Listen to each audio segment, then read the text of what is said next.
Drama serial نقاب کی آنے والی ایپیسوڈ بہت ہی زیادہ انٹرسٹنگ ہونے والی ہیں۔ آنے والی ایپیسوڈ میں آپ دیکھیں گے کہ بلال ایمان سے کہہ رہا ہوتا ہے کہ محبت میں عقل سے کام لینا ضروری ہوتا ہے، لیکن آپ نے تو بے اعتباری میں ہی رشتہ توڑ دیا۔ اور دوسری طرف آپ دیکھیں گے کہ پھر ایمان کہنے لگتی ہے بلال سے کچھ، تو بلال کہنے لگتا ہے میں جانتا ہوں کہ آپ مجھ سے محبت نہیں کرتی، یہ کہہ کر وہ چلا جاتا ہے۔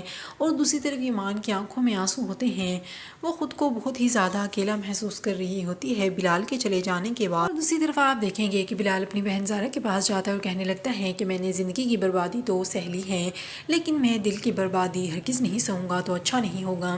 وہ اسی حوالے سے زارا سے باتیں کر رہا ہوتا ہے۔ اور دوسری طرف آپ یہ بھی دیکھیں گے کہ تیمور کی والدہ اب اسے سمجھانے کی کوشش کر رہی ہوتی ہے کہ ایمان کے اور بلال کے درمیان دوریاں پیدا ہو گئی ہیں، کچھ ایسا کرو کہ وہ دونوں ایک دوسرے سے متنفر ہو جائیں۔ وہ دونوں جب یہ پلاننگ کر رہے ہوتے ہیں تو زارا سائڈ پہ کھڑی ان دونوں کی باتیں سن لیتی ہیں کہ کس طرح تیمور اور اس کی والدہ ایمان کو اور بلال کو ایک دوسرے سے الگ کرنا چاہ رہے ہیں۔ اور دوسری طرف اب ایمان بھی بہت زیادہ رو رہی ہوتی ہے اور زارا سے رو رو کر کہہ رہی ہوتی ہے آخر آپ مجھے یہ بتائیں کہ آپ نے میرے ساتھ ایسا کیوں کیا، میری خوشیاں کیوں نہیں دیکھی گئیں آپ سے۔ اور دوسری طرف اب احد کو بھی پولیس پکڑ کر لے جا چکی ہوتی ہے، اس طرح احد کا غرور بھی خاک میں مل چکا ہے۔ اور دوسری طرف زارا ایمان سے کہہ رہی ہوتی ہے کہ اگر تیمور تمہاری طرف بڑھا بھی تو بلال اسے زندہ نہیں چھوڑے گا، تم یہ دیکھ لینا۔